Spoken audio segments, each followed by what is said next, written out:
Evening, everyone. See, today's this session of ours, we're going to be discussing our CAT 2021 paper, BRC. And this was the slot one that year.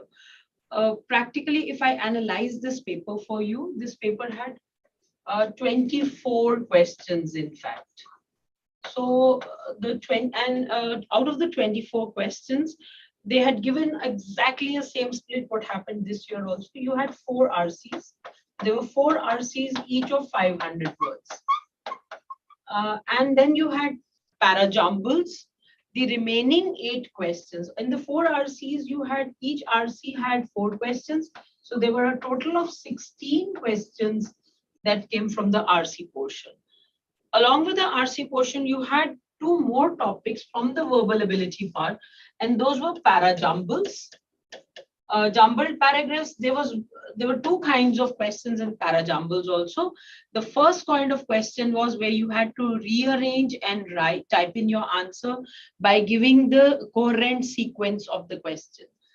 Also, you had questions of the odd man out. That means you had 5 questions in total in parajumbles. 2 of the questions were odd men out and 3 questions were where one had to give a sequence. Also, we had questions of the para summary. 3 questions were of para summary. So if you can see 8 questions here and 16 questions here. If I look at the level of difficulty in your CAT 21 paper, out of the 4 RCs that came, 2 of the RCs were coming from concepts like there was one RC which came from the Mayan concept, and there was another RC which talked about the Utopian society as well as the dystopian societies. Both these paragraphs, which another 2 minutes down the line, I'll be opening the paragraphs for you, and you're going to solve some questions from the paragraph. Now, both the paragraphs, 2 of these paragraphs, one on the Mayan concept and the other one which was talking about the utopian societies and the dystopian societies, both of them had a difficulty level which was quite troublesome. So these 2 passages formed the highest level of difficulty. Within the paragraphs also, questions also had a high level of difficulty. But now, if I look at the 8 questions that came in these 2 paragraphs, almost 3 to 4, 3 of them were very doable kinds. But 2 to 3 questions were very tough, and 1 or 2 of them were very confusing. So the level of difficulty for 2 RCs was seriously on a difficult mode. But the remaining 2 RCs, the one RC came from a topic which was basically having something on the art of drinking tea. They typified tea and how tea is being marketed by the marketeer. So it was on tea, and another paragraph that came was from from a paragraph which was practically discussing on the cuttlefish, and they had conducted a psychological experiment on the cuttlefish. These 2 paragraphs and these 8 questions, 5 to 6 were comparatively very easy. So now what would be the cutoff? A student is usually very confused, that how many questions should I be performing, and what would be the cutoff of 2021? To give you a detailed structural analysis of the paper, I've already told you 2 passages on a difficult note and 2 comparatively on an easy note. Similarly, in parajumbles, 2 of the parajumbles where we had to rearrange and write a sequence, they were very easy, and there were pointers given to them in the form of but and however. Similarly, even your para summary questions, 3 questions, were very easy choice. Paragraphs were very short. They were asking you basically the essence of the paragraph. Paragraphs were very short. The option choices were very short even. So these 3 questions and 2 questions from the parajumbles were very easy. 5 questions were very much in control of a student who has got a moderate kind of reading habit. So how many questions should I have been attempting that year that would give me and put me in the top bracket of the scorers? I think anybody who scored I've already told you 2 paragraphs had 8 questions. Out of this, if I say I pick up 6 questions from here, and the paragraph which I'm talking about, the utopian societies and the dystopian societies, would give me 2 more. And then there was this paragraph on the Maya culture, the Mayan, and where they talked about the Maya culture, again had 2 questions under my control. So these were like 10 questions that were on an easy note, on a easy to comparatively moderate note. If a student up by performing almost these 10 and gets about 8 to 9 questions, right? Or maybe he does a 12 questions, tempted by to attempt more, but gets about a score of 8 questions, gets about 24 in RC, that will put him in the RC section on the 99 percentile zone. So you can easily understand, out of the 16 questions, practically attempting 50% right would make our story. If somebody attempts 10 and gets about a 9 right, somebody is attempting 16 and probably having an 8 right, but probably that will not serve the purpose, because it will be so much of anxiety and you're doing a lot of guesswork or guesstimation. But almost scoring like a 24 on the RC section that year would have put a student on a very strong foothold of practically having a 99 percentile in the RC section. That's the kind of story, so you can easily understand the level of difficulty. Out of this also, I picked up the 2 passages that where I've done 6. Probably here one can increase the attempt by attempting all the questions from the remaining 2, because these 2 were the difficult ones that I've put in the box.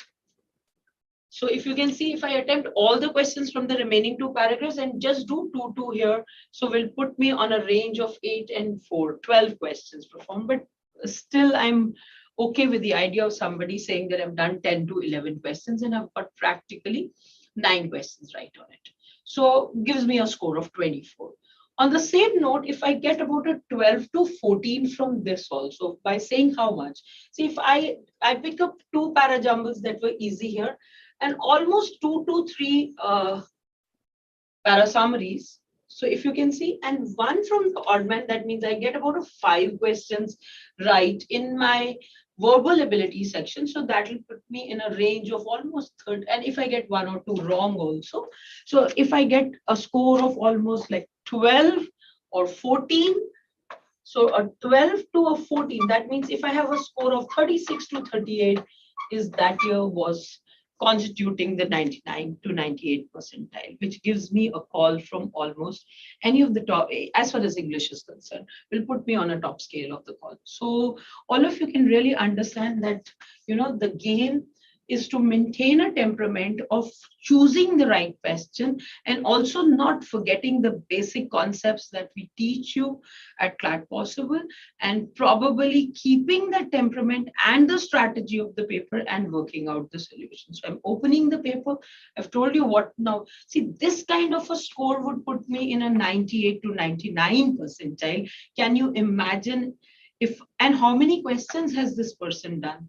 Almost like a 10-ish on the RC and about a 5 to 6. That means in the total paper, he's attempted a 15 to 16 questions.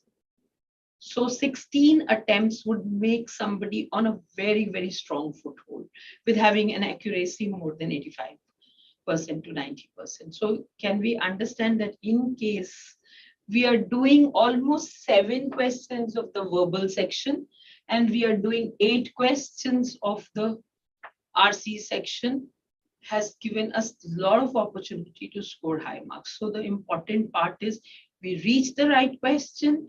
It's not only about performing, also when you're confused between option choices, take a call whether you would like to mark an answer just because you spend some time, or would it be good to move to the right question and have a higher accuracy.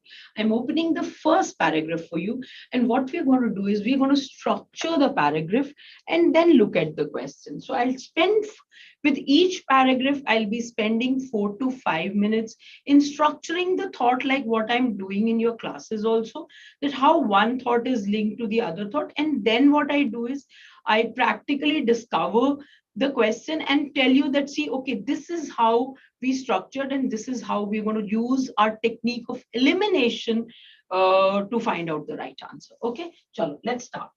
So here's my first RC. If you can just see, this was the RC. That's why this the first RC. The paper began with an RC that had a difficult content. Now, this was basically talking about the utopian and the dystopian societies. And can you see, this has been lifted. This, the source of this RC, 2021 had the source from Eon essays. It had parajumbles from Financial Times. It had from open sources. I'll also list whatever sources they are available. Some of them were taken from, some Economic Times. There was a parajumble from Economic Times. There's a para summary from an open source. Now, can you see this? These three dots that they put is basically saying they've edited it, and the sources. So some of the essays were also from the Eon essays. Okay, and here. So let's start here. I'll structure this now. Can you see how he starts the paragraph by saying we cannot travel outside our neighborhood without passport? We must wear the same clothes. We must. Can you see what does? Look at the tone that he's establishing through this.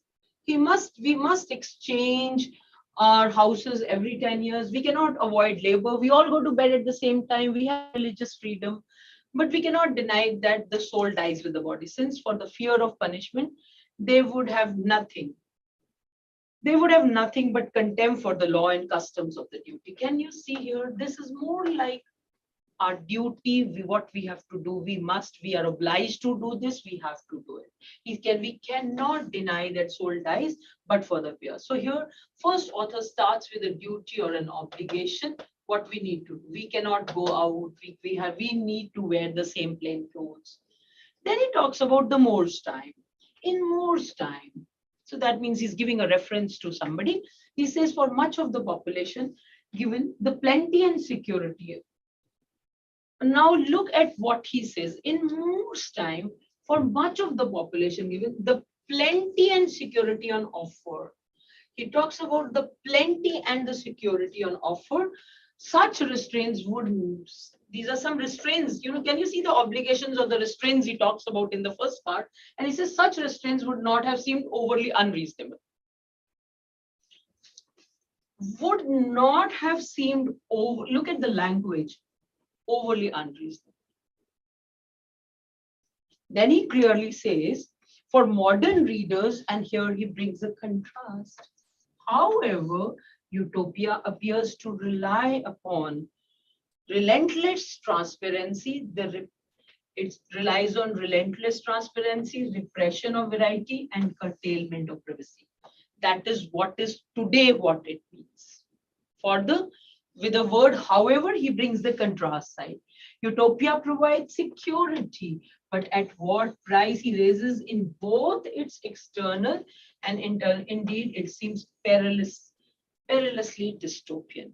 Utopia basically as a word means you means no. Topos is land, so a no man's land, an imaginary world where you practice imaginary cultures and imaginary traditions are being followed. And dystopia, the opposite of utopia. Can we look at the prefix he uses? A non-functional, something which is dystopian. So which is clearly talking about topia. Top is land and this is something which is not, something which is the opposite of utopia. Now, such a conclusion. So what conclusion has he reached? The conclusion is here. Can you see? Author starts by giving you a duty. He talks about what happens in Moore's time. And then he talks about in present time, what is utopia? Utopia provides security, but at what price? So he says this conclusion might be fortified by examining selectively the traditions which follows. Okay. More on these points. They often portray societies where it would be almost impossible for man to be depraved or wicked. He gives you this. So that means because it is the curtailment of privacy, it is the repression of variety, so which underpin the common life. The passions are regulated. So now here, passions are regulated, inequalities of wealth and distinctions are minimized. So let's go further. Just clear. Now, marriage and sexual intercourse are often controlled. Look at what kind of regulations that he's talking about. He's giving us all this by giving us the regulations. Most relations are forbidden to men before the age of relations are forbidden to men at the age of 21 and women before 19. Communal child rearing is normal. This commons at age 2. Greater simplicity of living according to nature. Here comes this. Is often a result. The desire for simplicity and purity are closely related. Here comes the conclusion. People become more alike in appearance, opinion, and outlook than they often have been. Unity, order, and look at this. Thus prevail at the cost of individuality and diversity. The highlight. I'm going to erase, just give me 1 minute. I'm going to highlight this. Conclusion of this paragraph. This model, as J.C. Davis demonstrates, dominated early modern utopian and utopian homogeneity. Okay. Remains a familiar theme well into the 20th century. Can you see here? So unity, order, and homogeneity thus prevail at the cost of individuality and diversity. Now look at the last paragraph where he says, given these considerations, it's not unreasonable. It's not unreasonable to take as a starting point here the hypothesis that dystopia and utopia, they might be twins, the progeny of the same parents. My linkage of both here will be uncomfortably close for some readers, yet we should not mistake this argument for the assertion that all utopias or tend to produce dystopia. All utopias tend to produce dystopia. I'm reading it so that I highlight here. Then those who defend this proposition will find that their association here is not nearly close enough, for we have only to acknowledge the existence of thousands of successful, he says thousands of successful intentional communities. Here he says existence of thousands of successful intentional communities in which a cooperative ethos predominates and where harmony, he clearly talks about, where harmony without cohesion is the rule to set aside. Here the individual's submersion in the group is consensual. Harmony is achieved without harming others. Conclusion, Saribalan. Now, see, I look at it what he says. Initially, what he talked about, you can say he talks about our duty of how we need to behave in a society. And then he says in More's time, what was the acceptable, but what is utopia now? And then he says how utopia leads to dystopic societies. They might be twins, but unity, order, and homogeneity thus prevail at the cost of individuality and diversity, he highlights. They also say, he also says this is that the existence of thousands of successful people is because it is a submersion in the group is consensual. Harmony is achieved without harming others. I've done the structure. I'm opening the first question. Now, can you look at the first question? All of you, please focus on the first questions. And just look at the first question. Clearly pointing out to you, all of the following statements can be inferred. Now, this becomes, that means it is no, answers no. Look at the word inferred. It is not going to be found in the passage, but what can be understood from the passage. So we are going to be focusing on what can be understood from the passage. And here, automatically then except will shine out. First of all, let's see. Utopian and dystopian societies. Can you read the first one? What did we underline? That they might be twins, not they are twins. So here I find a bit of variation in the progeny of the same parents was okay, but they said they might be twins, not are twins. So I find a bit of language. I'm keeping this in my doubt. Probably that can be an accept. Let me go and check something better. Utopian societies exist in a long tradition of literature dealing with imaginary people practicing. That is what utopia is. Imaginary customs in imaginary world. That is the meaning of utopia. That's for sure understood. Many conceptions of utopian societies emphasize the importance of clearly social uniformity and cultural homogeneity. We did this. This is 100% interpretable, because if you have looked at the line where it talks about the homogeneity factor, here it clearly talks about this. Okay, where he talks about the repression of variety and the curtailment of this, then he clearly talks about homogeneity thus prevails at the cost of individuality. It is impossible to see utopia as dystopia with a change in perspective, because one person's utopia could be seen as, because utopia tends to lead to dystopia. So here, except one is the answer. All rest can be interpreted from the lines that are given in the paragraph. Okay, let's go further. Second question, following from the passage, which of the following may seem as the characteristic of a utopian society?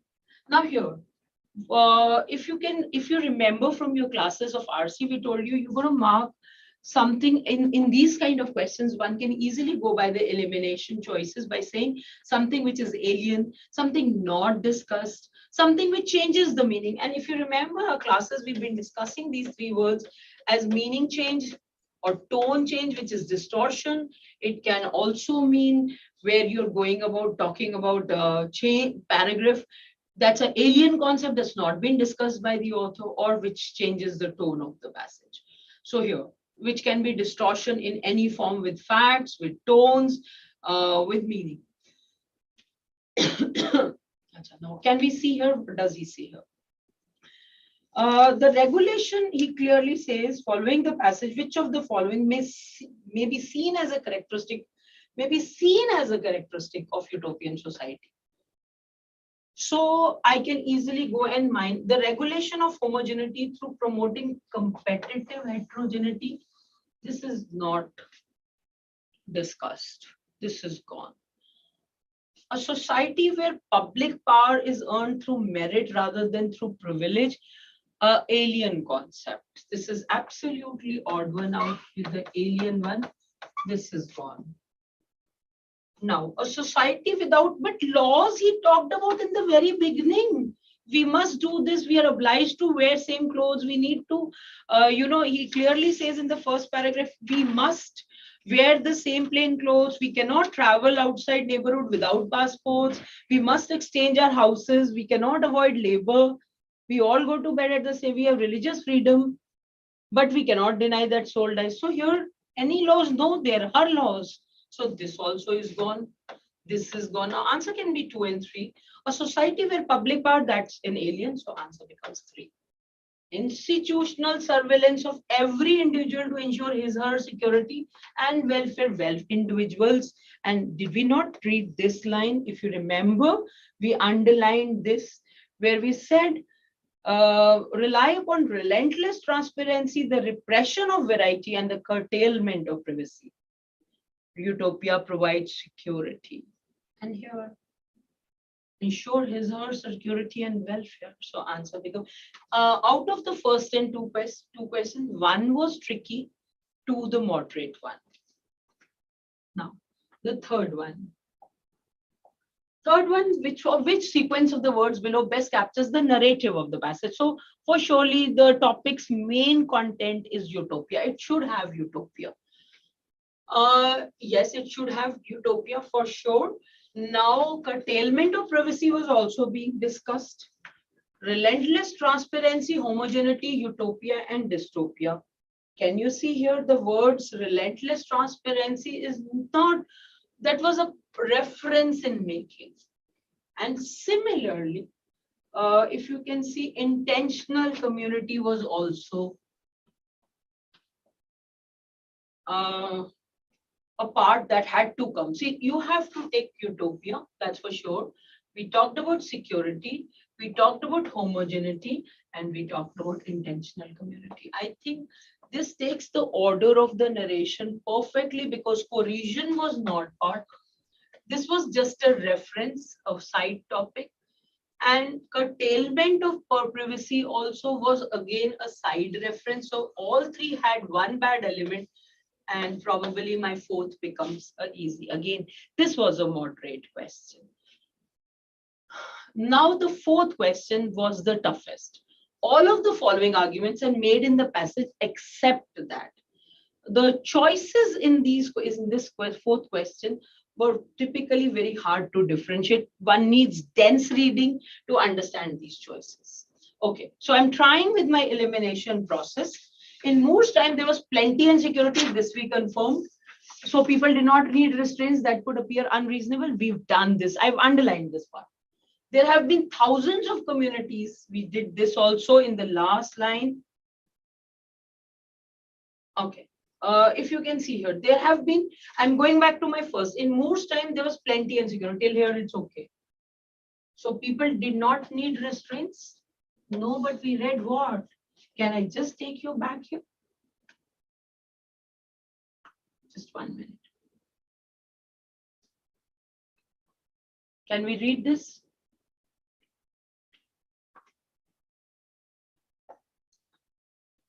Can we? Much of the population, given the plenty and security on offer, such restraints would not have seemed overly, such restraints would not have seemed unreasonable. So accept that. Directly marked from the line. Okay. Till here, it was very, very plenty and security. So people did not need restraints. No. So that's accept. There have been thousands of communities where homogeneity and stability have seemed to be achieved. Harmony without harming. Only with individual surrendering submission. Last line. This was coming from the last line. In early modern utopia, the stability of utopian societies was seen to be achieved only. It was achieved only. Okay. With individuals surrendering their sense of self. Ye bhi last line, both of them coming from the last part. The tradition of utopia literature has often shown societies in which it would be nearly impossible for anyone to be criminal, depraved, and sinful. That also is mentioned. So these three find mention. Only one is wrong, except that. So one. Our first paragraph is over. We move to our second paragraph. And can we just have a look? Now we're going into an easy paragraph, which is on cuttlefish. Now I'm going to streamline this also very quickly. See, he starts with the cuttlefish and he says, are full of personality. Okay, as behavioral ecologist, he talks about Snell found out while researching the cephalopods' potential to display. So cuttlefish's potential to display self-control. And he says self-control is a cornerstone of intelligence, as it is an important prerequisite for complex decision-making. The topic of the RC is clear here. Then he starts by talking about a modified version of the marshmallow test. Marshmallow test. So where he takes that a modified version during the original marshmallow test, he clearly says they studied on presented children between age 4 and 6. So the original one conducted the test on the children, and there was a modified also. So here for the children, they were asked in the age of 4 and 6. They told them that they would have to wait for 15 minutes and did not eat. He would give, if they did not eat it, he would give them a second marshmallow. That's what they were doing. Okay. Because he's asking them to self-control. Look at it, how example of the marshmallow to self-control. So then a long-term follow-up study showed that the children who waited for the second marshmallow had more success later in life. So who had self-control had more success later in life. Now the modified version, they worked with cuttlefish under 9 months old. Okay.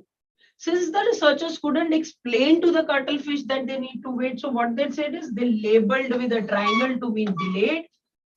So उन्होंने food डाल दिया, and the food item would become available. So they had immediate, they had delayed, and they had the never labeled on them. And how did they make it? They made a circle to mean immediate. Another drawer labeled with a triangle means delayed, and then there was a square which means never. So they did this to check the self-control of the cuttlefish. Okay, with the marshmallow test. For children, they asked them to wait and they gave the second one and they proved that they were more successful later than that. This is how, this was I told you this was an easy paragraph. If their self-control is flexible, I hadn't just trained them to wait in any context. You would expect the cuttlefish to take the immediate reward, even if it's their second preference. And that's what they did. They showed the researchers that cuttlefish would not reject the prawns if it was the only food available. So cuttlefish liked live grass shrimps, and the cuttlefish showed that it could wait. The researchers tacked another 10 seconds on so they kept on increasing the time. The longest that a cuttlefish waited was 130 seconds. Can you see here? So what they did, they kept on increasing the time to check the self-control of the cuttlefish by labeling boxes with circles, with triangles and squares, and putting food items, which the cuttlefish like. Now, let's just do a clearing and then you can see. Snell that the cuttlefish usually sat at the bottom of the tank and looked at the two food items while they waited, but sometimes they would turn away from the king prawn. As if to distract. So they would turn to distract themselves. So not every species can use self-control. That's what they're concluding. Most of the animals can share another trait in common. Them to wait in any context. You would expect the cuttlefish.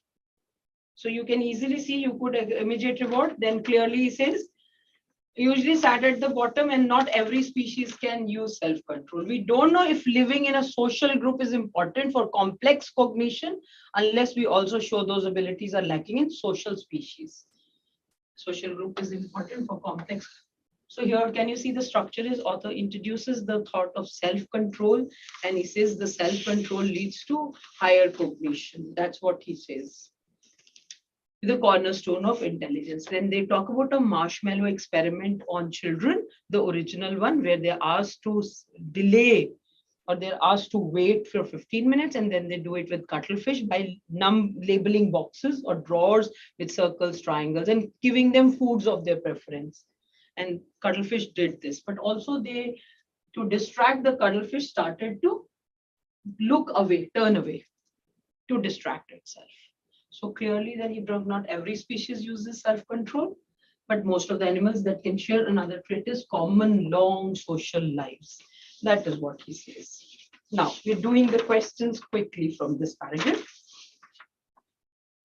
Structure ho gaya hamara, and now we can easily do the question. Ab dekho, which one of the following of true would best complement the findings? Findings are what? That not all species can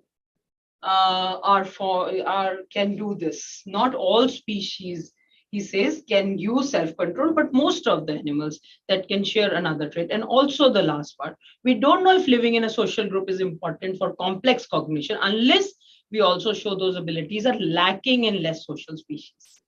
That's what he says.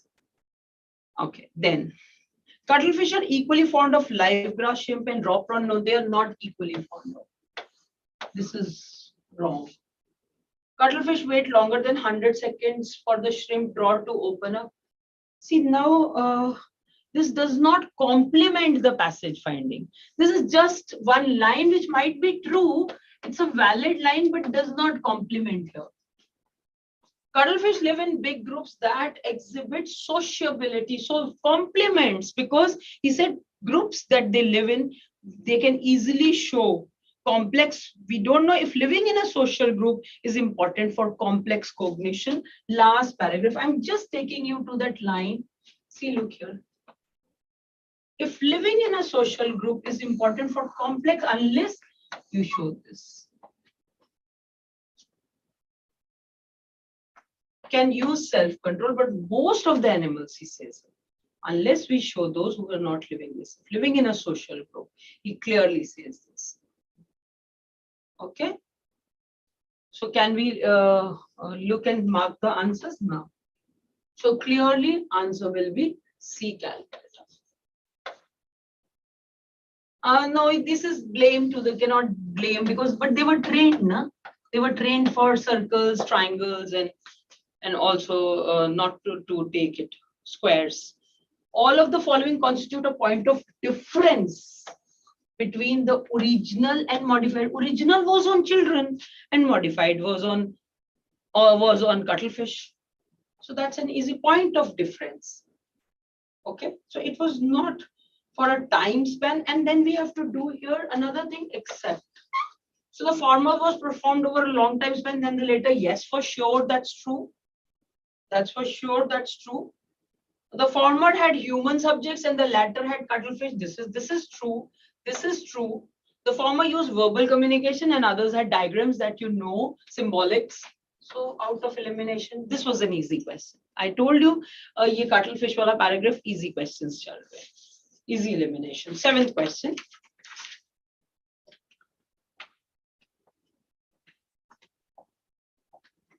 Which one of the following cannot be inferred? Cannot be. Cuttlefish exercises choice when it comes to food. Yes, for sure it can be inferred. Cuttlefish exerts self-control with the help of diversion. Yes, it can be inferred. Cuttlefish are capable of self-control. Yes, intelligence in a species is impossible. Look at the judgmental and here's the answer. 4. Again, an easy question. In which of the following scenarios would the cuttlefish behavior demonstrate self-control? Now, this is asking you to relate. See, Asian shore crabs were the ones they did not like. So here, no self-control because they don't like. So clearly, Asian shore crabs. I'd like you to go to the paragraph and read this line before we answer this question. Just 1 minute.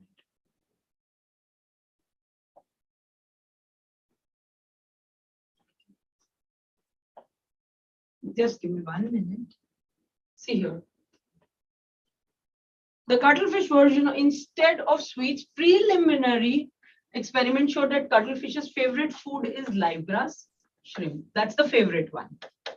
Then, while raw prawn is so-so, Asian shore crab is nearly unacceptable. Ye the preference bataya hua hai. So why will a cuttlefish behavior demonstrate self-control? But this is non-acceptable only. So Asian crab had nothing to do with it. So we can easily go by removing the Asian crab and raw prawns are simultaneously reached because Asian crab was no. So this goes, one goes. Also, we can remove another one, which is raw prawns are released while a live grass shrimp broad labeled with a square. No, this is wrong. Well, it is not labeled with a square is placed. That's wrong.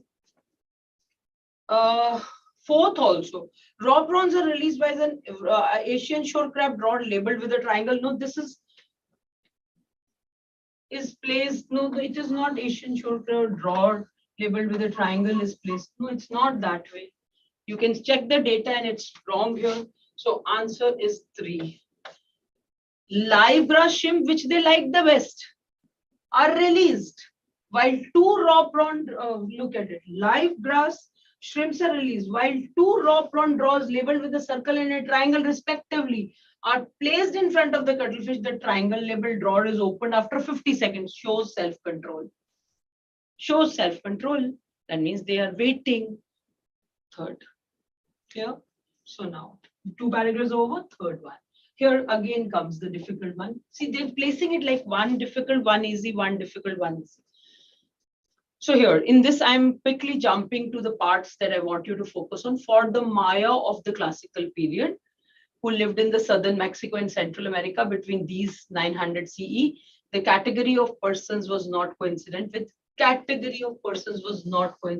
human beings, as it is for us. So here he talks about that there might be a category of persons who are not human, coincident with it.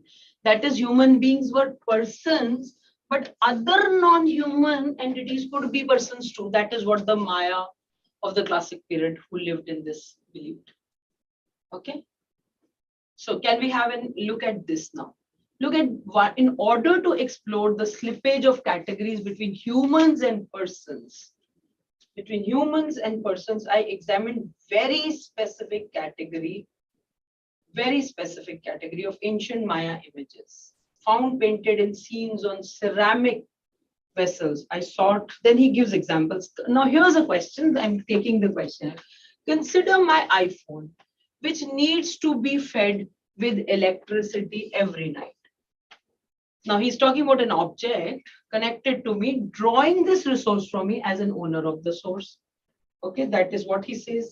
For the Maya, who did have plenty of other communication objects, if not smartphones, the answer was no. Non-humans, please focus here. Non-human persons were not tethered to specific humans and they did not derive their personhood from a connection with a human. This is the gist of the top intro and gist. Humans are not more important persons.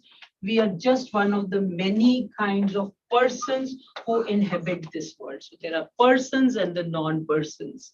So he gives you the example of his iPhone and he says, the answer was no. For the Maya, who did have plenty of other community, if not smartphones, the answer was no. Because it is connected to me, drawing this resource for me as an owner of the source. And he says, humans are not more important persons. We are just one of the many kinds of persons who inhabit this world. Can we go further?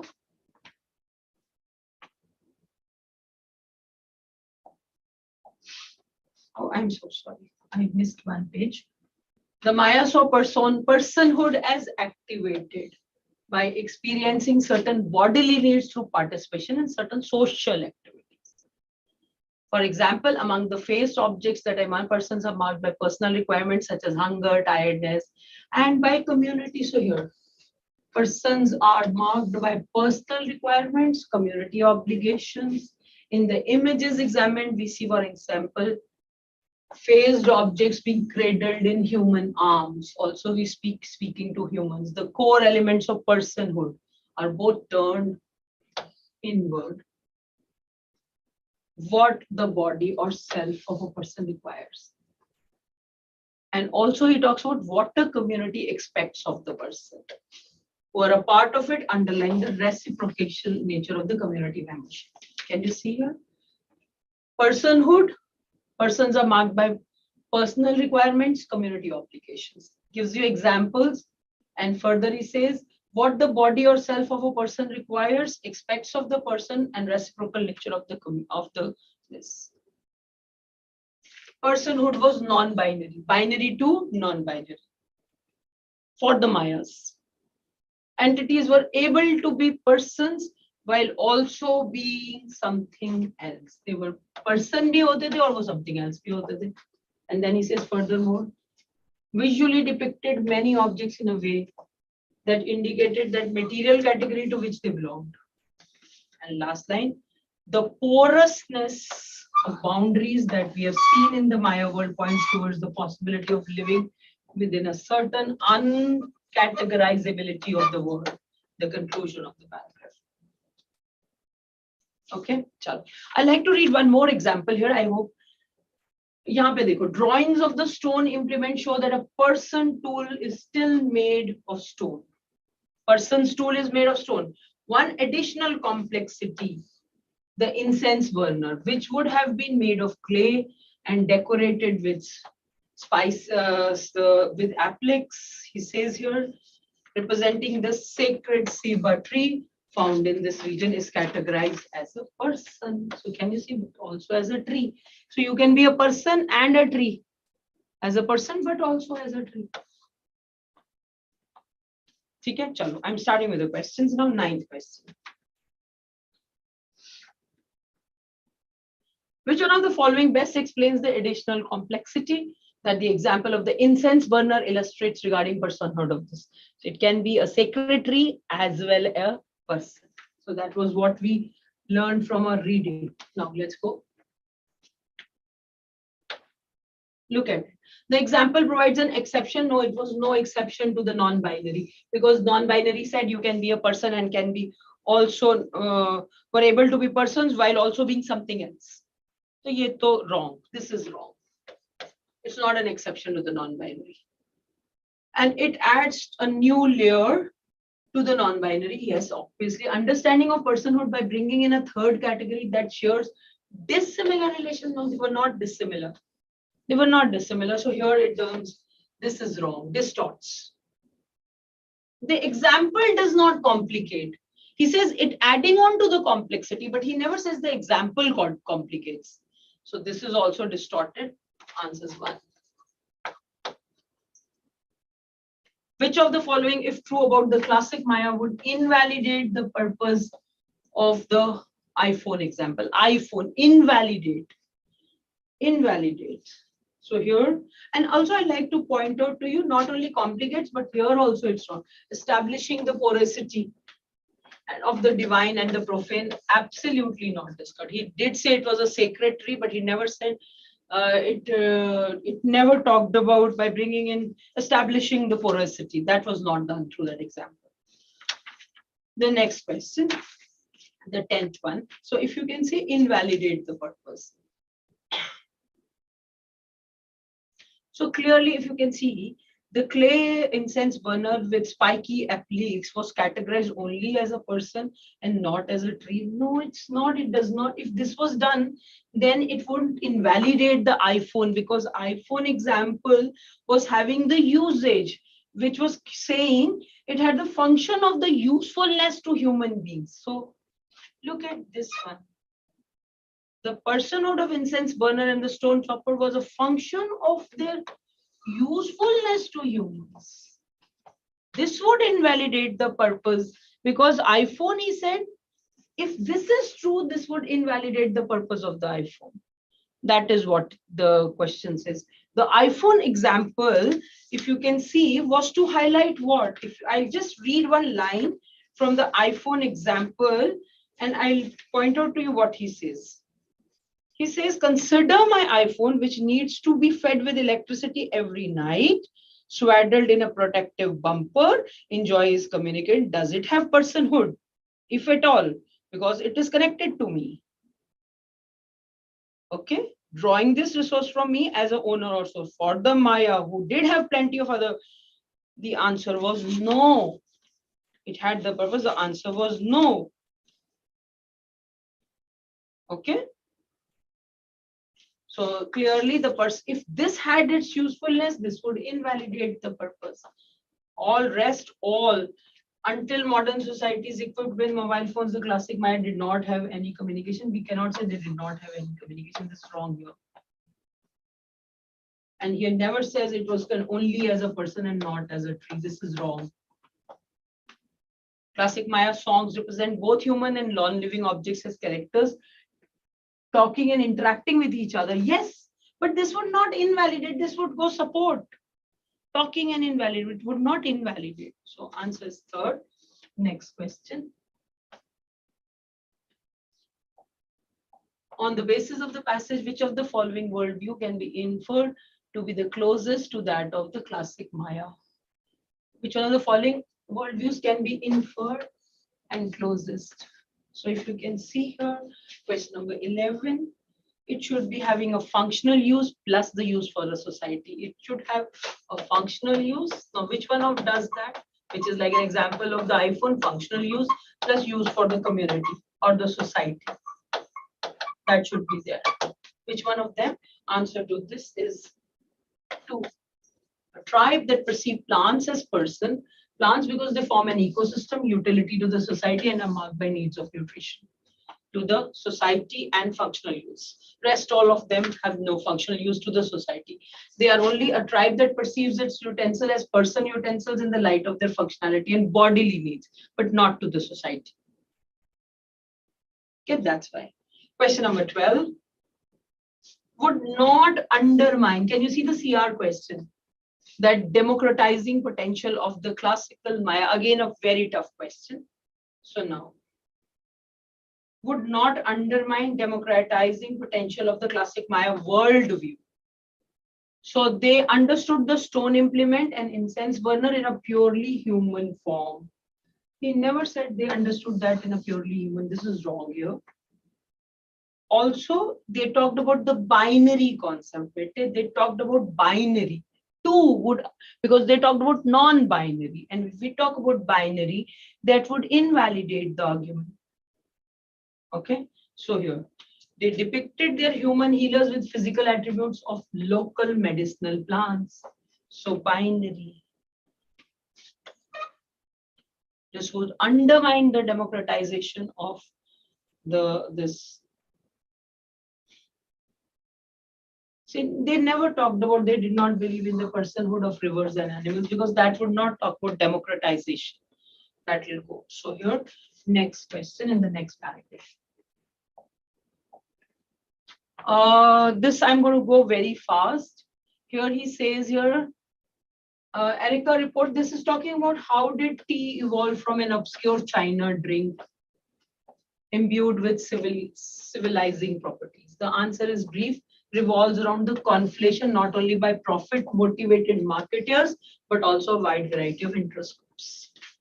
Beginning in the 70s, the temperance movement advocated tea as a pleasure. Okay.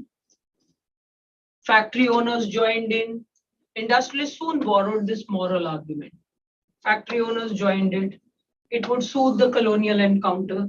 During the Second World War, tea service was presented as a social and patriotic activity, uplifted soldiers and calmed refugees. So can you see how the market, how did tea evolve from an obscure China drink to civilizing properties? Variety of interest groups. Okay, then. But it was tea's consumer-directed marketing by importers and retailers, and later by brands, that most closely portends current trade debates. An early version, farm to table, concerns over trade deficits as well as by reality threat of adulterated tea containing this and this.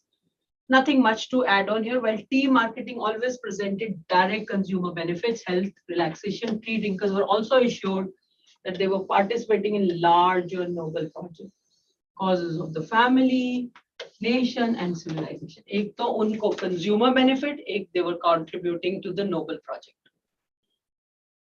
Rapport's treatment of our subject is refreshingly apolitical. Indeed, it is virtue that readers, यहाँ combine किया, it is virtue that the reader will be unable to guess her. Okay, then clearly he says here, yet tea's report makes a clear world apart an astonishing success story in which tea market has not only succeeded in conveying a sense of moral elevation to the consumer, but also arguably did advance the cause of civilization and community. And then the last part. More an idea, friendship, community, respect than a drink, and in each case, the idea then created a reality. Clear? So here, I'm starting with the questions. First question, 13.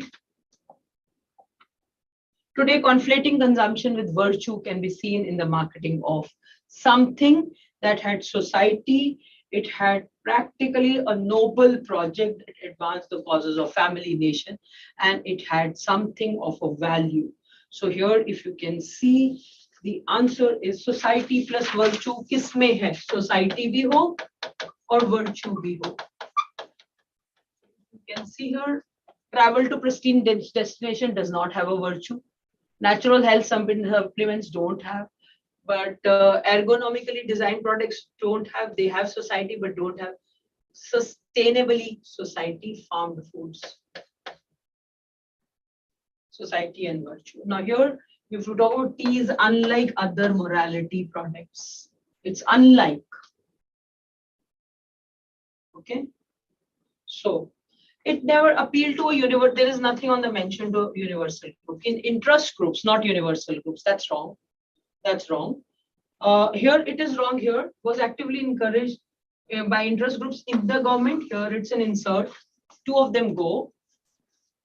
Okay. So now, had an actual beneficial effect on social interaction and society. Last line. Answers 4. Very easy question. I told you 2 of the paragraphs, very easy. I'm quickly going through. I'm so sorry.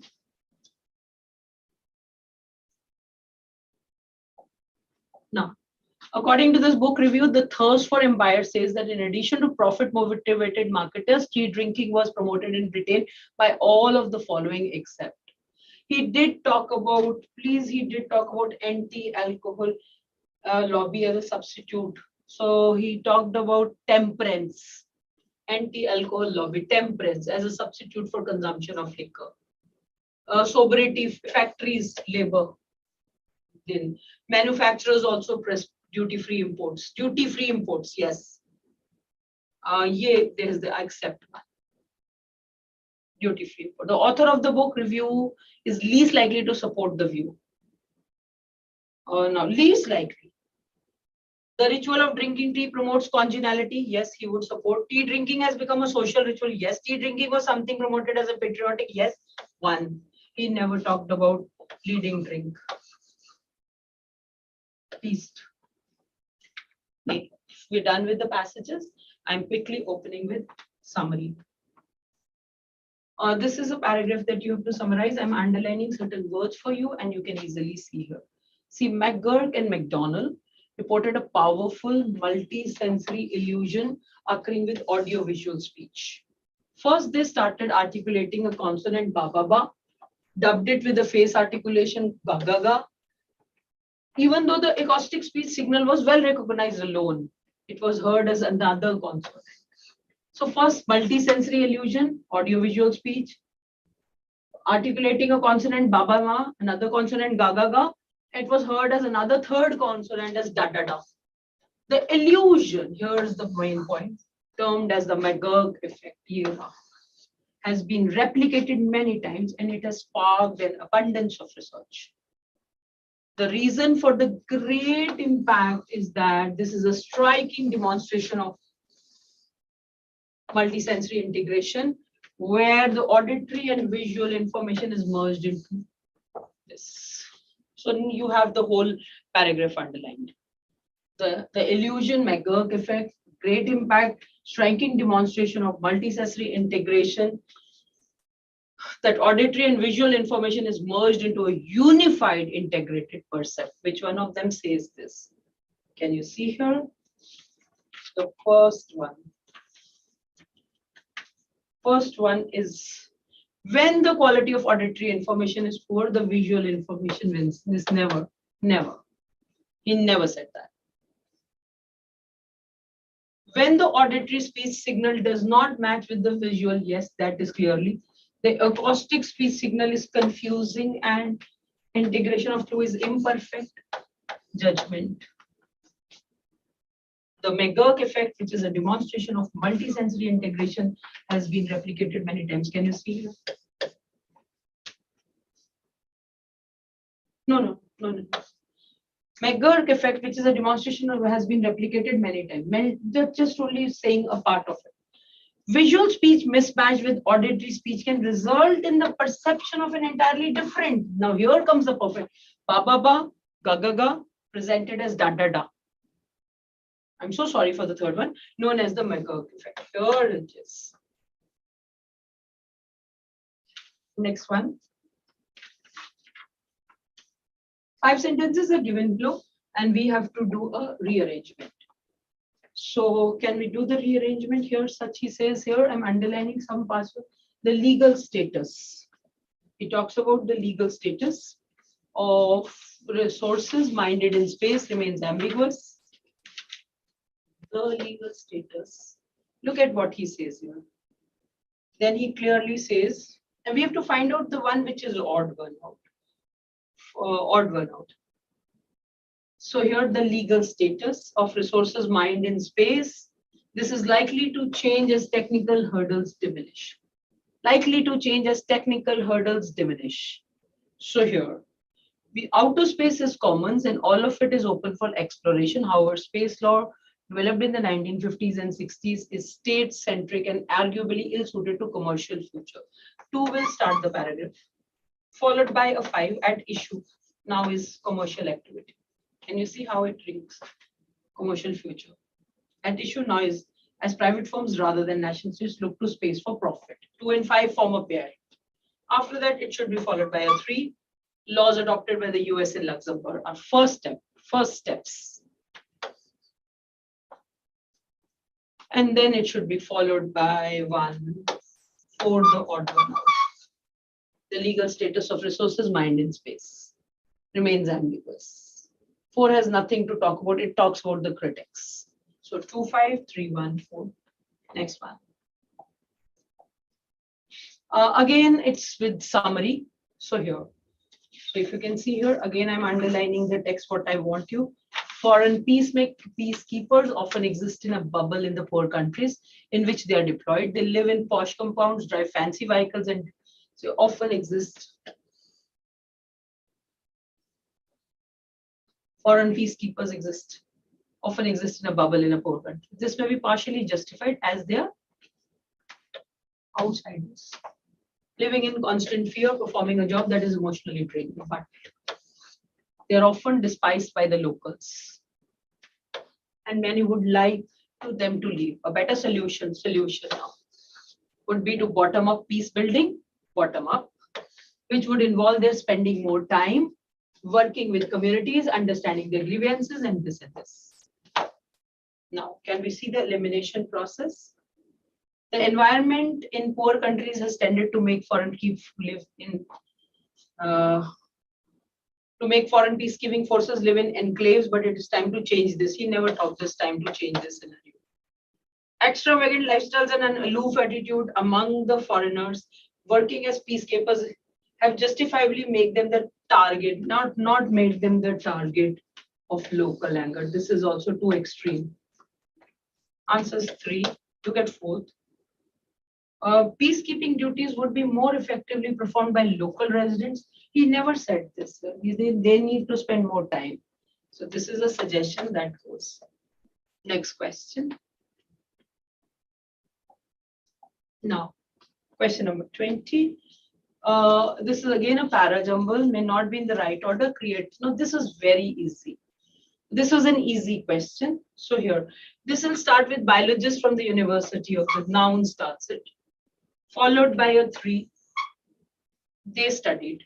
Biologists have discovered a uniquely rapid form of regeneration in injured neurons and their functions in the central nervous system of zebrafish. They studied the Muttner cells that are solely responsible. Okay, then here he talks about, however, their ability to regenerate. Can you see that? 4. 1. Easy, very easy. Next one is all the more easier. The next one for a difficult, I'm so sorry. 21. The work is more than the text. For the text only takes it.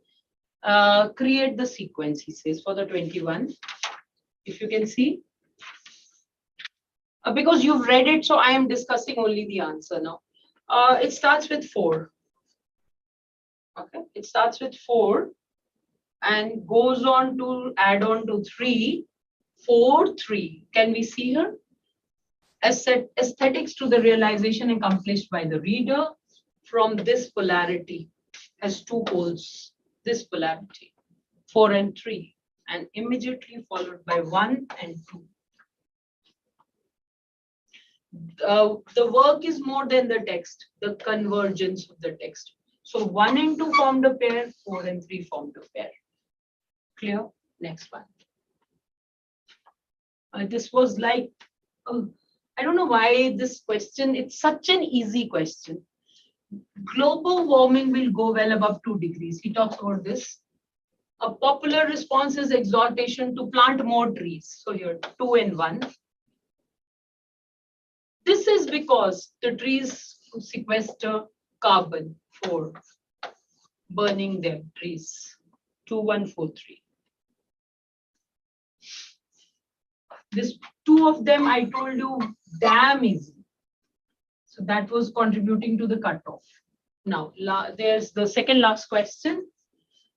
There is a dark side of academic research, especially in India, and at the center is the phenomenon of predatory journalism.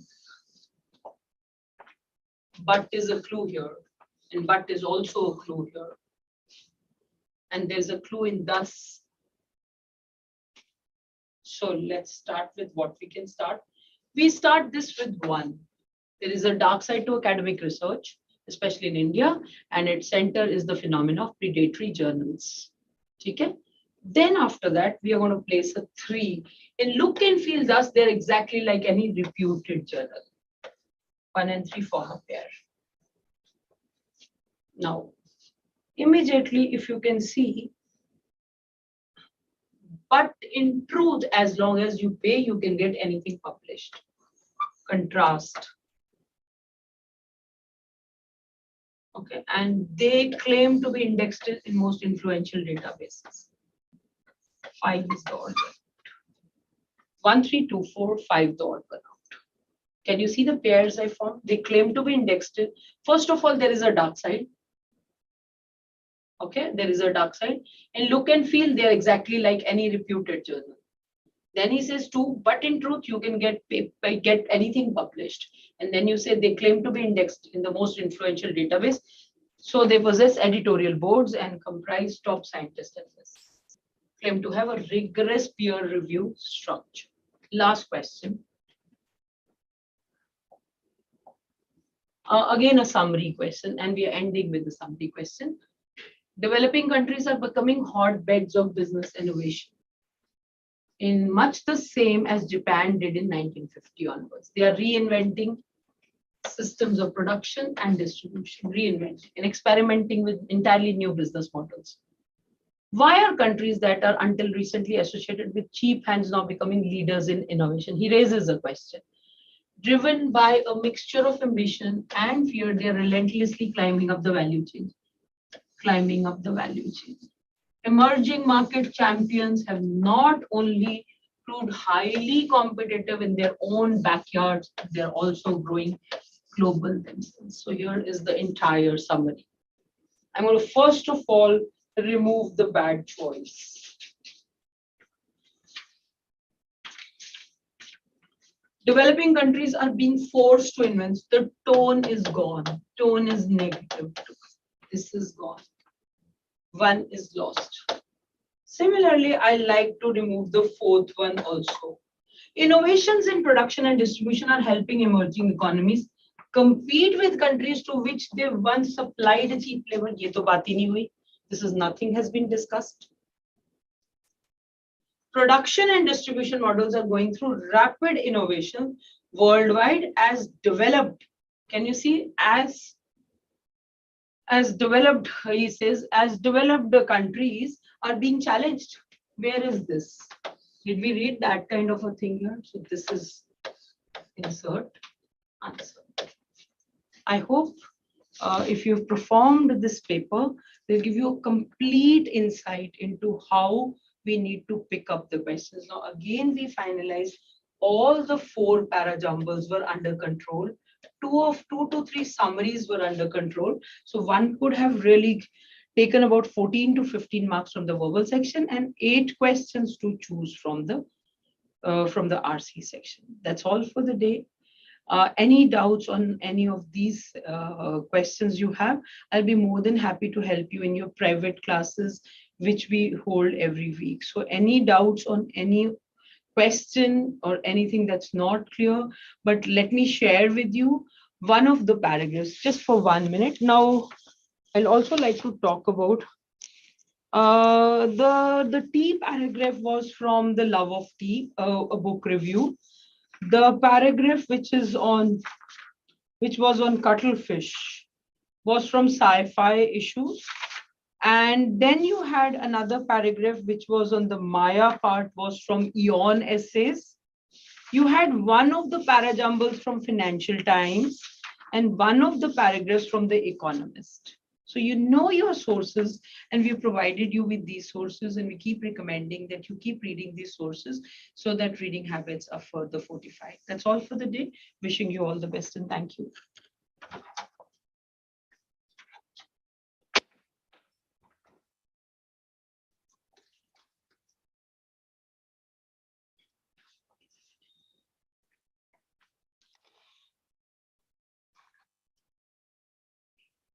वो तो मैं